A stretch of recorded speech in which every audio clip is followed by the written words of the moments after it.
semuanya, perkenalkan nama saya Khadijah Al-Husna dari Manajemen Bisnis ITS. Jadi video ini akan bahas mengenai tanaman kopi, biji kopi, dan value dari kopi itu sendiri. Ini adalah tanaman kopi. Yang sebelah kiri itu adalah foto tanaman kopi yang full dari tanamannya sampai ke potnya. Lalu yang sebelah kanan itu adalah biji kopi. Jadi biji kopi sendiri itu warnanya nggak langsung coklat, tapi warnanya merah-merah pink mirip cherry. Bisa mencoklat karena biji kopi itu melewati banyak proses pengeringan. Jadi moisture-nya atau kandungan airnya hilang dan dipanaskan seperti itu, lalu jadi dia pun menghitam. Jadi kopi itu umumnya terbagi menjadi dua, kopi Arabia sama kopi Robusta. Tapi seluruh tanaman kopi itu nama latinnya pasti ada nama Coffea. Nah, tanaman kopi itu sendiri itu berasal dari Ethiopia, yaitu sebuah negara atau daerah di benua Afrika. Dan tanaman kopi itu ditemukan pada abad 800 Masehi. Jadi pertama ditemukan di benua Afrika, lalu dibawa ke benua Arab karena secara geografis benua Afrika dan benua Arab itu cukup dekat. Ya, kalau zaman dulu mungkin perjalanannya butuh waktu lama, tapi setidaknya tidak berpisah samudra. Terus setelah dibawa ke Arab, nah Arab ini si zaman dahulu tuh sering berdagang dengan berbagai macam negara. Arab tuh adalah kota pedagang, banyak kota perdagangannya, banyak kafilahnya, dan akhirnya kopi ini dibawa lagi menyebar hingga ke benua Eropa.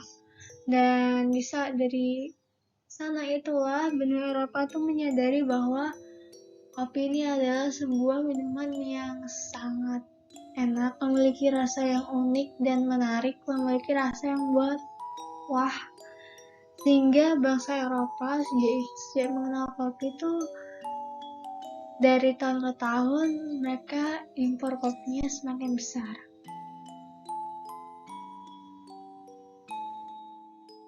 Nah, kopi itu adalah komoditas kedua yang paling sering diperdagangkan di dunia setelah crude oil atau minyak mentah. Nilai pasar dari kopi itu sendiri itu di tahun 2019 mencapai 362 juta US dollar. Dengan kenyataannya, memang ternyata 54% dari populasi di dunia itu minum kopi setiap hari. Selanjutnya kita akan bahas tentang peta dunia dari kopi. Ini adalah peta dunia. Lalu ini adalah tempat-tempat di mana tanaman kopi tumbuh. Dari sini tuh bisa terlihat bahwa tanaman kopi itu kebanyakan tumbuh di daerah tropis. Daerah-daerah yang ada titik-titiknya itu kebanyakan daerah tropis selain beberapa daerah.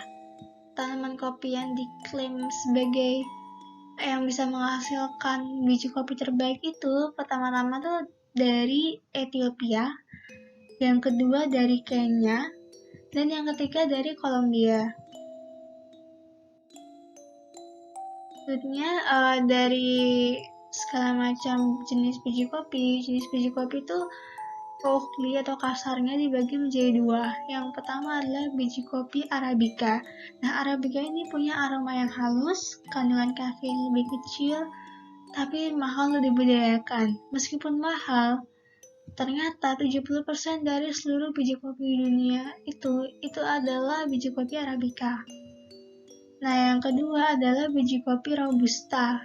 Biji kopi Robusta ini biasanya diproses untuk bahan kopi instan, memiliki kandungan kafein lebih tinggi, lebih mudah dan murah untuk dibudidayakan, dan hanya mencakup 25% dari produksi kopi dunia. Kita akan bahas tentang jenis kopi yang termahal di dunia. Yang pertama adalah Black Ivory. Kalian mungkin belum pernah dengar. Black Ivory ini adalah kopi yang baru-baru ini mulai terangkat namanya. Jadi dia asalnya dari Thailand, dia keluar dari fesesnya gajah, mirip sama kopi luwak. Dia harganya 1.100 US dollar per kilogram, ini mahal banget. Kopi yang kedua termahal itu adalah kopi luwak yang kita tahu, yang jelas itu dari Indonesia, dari bahasanya udah ketahuan. Itu biji yang keluar dari fesesnya hewan luwak. Nah, per kilogramnya itu 600 US dollar. Ini yang original. Kalau kalian lihat yang murah ya, itu paling original atau kualitasnya lebih rendah. Selanjutnya kita akan bahas tentang timeline dari biji kopi. Jadi, pertama-tama saat kita menanam, biji kopi itu baru bisa dipanen 3 atau 4 tahun kemudian. Setelah biji kopi dipanen, itu kita akan melalui proses pengeringan biji. Jadi proses pengeringan biji itu dibagi jadi dua, dry process atau wet process. Dimana kedua tujuan dari proses ini adalah membuat biji kopi itu mengering hingga hanya ada 11% kandungan air di biji kopi. Lalu setelah dikeringkan, itu digiling, yaitu dikupas, dipoles, lalu disortir berdasarkan ukuran, berat, dan kualitas masing-masing biji kopi. Setelah itu di-packaging dan biji kopi pun siap untuk dijual. Nah, siapakah negara-negara yang paling suka beli kopi? Ternyata yang pertama adalah US. Ini berdasarkan data tahun 2019 oleh Statistika. Yang kedua Jerman, yang ketiga Prancis, dan yang terakhir Italia. Jadi kebanyakan tuh adalah negara-negara Eropa yang mana mereka tuh emang dari dulu tuh memiliki budaya minum teh, minum kopi sejak zaman kerajaan, dan sampai sekarang mereka masih sangat hobi kopi. Menurut saya ada sebuah quote, "Coffee a day keeps the grumpy away." Dan disclaimer dari saya adalah tidak ada satupun gambar, GIF, animasi, atau musik di dalam video ini yang milik saya. Semuanya adalah milik para pembuat.